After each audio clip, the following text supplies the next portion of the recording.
የምዕራብ ጎጃም ዞን የመንግስት ሰራተኞች የወሰዱትን የምርጫ ካርድ በመጠቀም ለሀገር ሰላም ልማትና ዲሞክራሲ ይሰራል ብለው የሚያምኑበትን ለመምረጥ ተዘጋጅተዋል።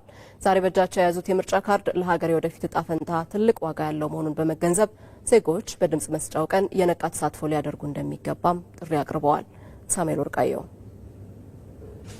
ዜጎች ይበጀኛል ለሀገሬ ሰላምና መረጋጋት ብሎም ልማትን ያፋጥንልኛል የሚሉትን መንግስት ለመምረጥ ግንቦት 24ን በመጠባበቅ ላይ ናቸው። ምርጫው ሰላማዊ ዲሞክራሲያዊና ስኬታማ ሆኖ እንዲጠናቀቅም ሁሉም እንደ ዜጋ የበኩሉን ድርሻ መወጣትን ይጠይቃል። የምዕራብ ጎጃም ዞን የተለያዩ ተቋማት የመንግስት ሰራተኞችም ለምርጫው ስኬታማነት ሚናቸውን በሚወጡባቸው ጉዳዮች ዙሪያ ተወያይተዋል። በመድረኩ ላይ የተሳተፉ የመንግስት ሰራተኞች እንደሚሉትም ምርጫ የህዝብ ውክልናና የሀገር ሉዓላዊነት መገለጫ ነው። በዲሞክራሲያዊ ሂደት መካሄዱ ደግሞ ለሀገር መረጋጋት፣ ለሰላምና ለዘላቂ ልማት ወሳኝ መሆኑን ገልጸዋል። ምርጫ በነገራችን ላይ በአጠቃላይ የውድድር መንፈስና የውድድር መድረክ ብቻ ከመሆኑ ባሻገር ምናልባት ምርጫ ያላደረገች ሀገር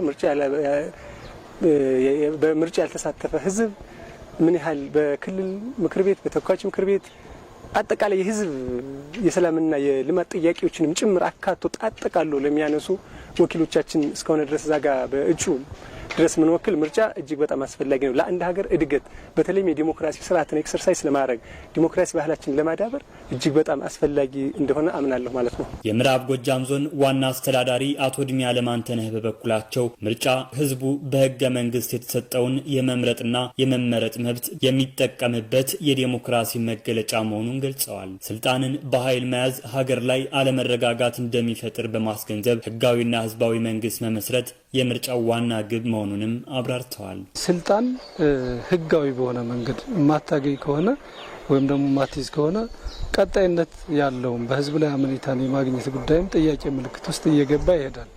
ሀገር እንዳትረጋጋ ያደርጋል፣ አካባቢ እንዲበጠበጥ ያደርጋል እና እንደ ህብረተሰብም አጠቃላይ ልምዳችንም መሆን ያለበት ልምምዱ መሆን ያለበት ፓርቲዎች የራሳቸውን አላማ የራሳቸውን ማኒፌስቶ አቅርበው ለህዝቡ በግልጽ ያለምንም ተጽዕኖ ያለምንም አድሎ በግልጽ ለህዝብ ቀርቦ የህዝብ የተሻለ ነው የሚለውንና ይመራኛል በቀጣይ ማስባቸውን እሳቤዎች ያስፈጽምልኛል የሚለውን በነጻነት እንዲመርጥ እድል መስጠት ነው። የአማራ ክልል የግብርና ጥራትና ቁጥጥር ባለስልጣን አማካሪ አቶ ጥላሁን አለምነህ በበኩላቸው ምርጫ ዜጎች መንግስትን በነጻ ድምጻቸው የሚመርጡበት ሂደት በመሆኑ ፍትሃዊና ሰላማዊ ምርጫ ማካሄድ አስፈላጊ መሆኑን ገልጸዋል። እንደ መንግስት የራሱ ድርሻ አለ። ምርጫው ነጻ እንዲሆን ፍትሃዊ እንዲሆን ተገቢነት ያለው ምርጫ ትክክለኛ የሆነ ምርጫ እንዲካሄድ ማድረግ ይጠበቅበታል። ተፎካካሪ ፓርቲዎችም በዲሞክራሲ ስርዓት ዲሞክራሲን ባሰረጸ መንገድ የህጋዊ ስርዓቱን ተቀብለው ማክበር አለባቸው ማለት ነው። ያወጡት የምርጫ ካርድ ለሀገር የወደፊት ዕጣ ፈንታ ትልቅ ዋጋ እንዳለውም የመድረኩ ተሳታፊ የመንግስት ሰራተኞች ተናግረዋል። መምረጥ የዜግነት መሰረታዊ ግዴታ መሆኑን በመገንዘብም የወሰዱትን የምርጫ ካርድ በመጠቀም ለሀገር ሰላም ልማትና ዲሞክራሲ ይሰራል ብለው ለሚያምኑት ፓርቲ ድምጻቸውን ለመስጠትም ተዘጋጅተው የምርጫውን ዕለት እየተጠባበቁ መሆናቸውንም ገልጸዋል። ምርጫው ፍትሃዊ ዲሞክራሲያዊና ሁሉን ያሳተፈ እንዲሆንም በቅንጅት መስራት እንደሚገባም ተመላክቷል።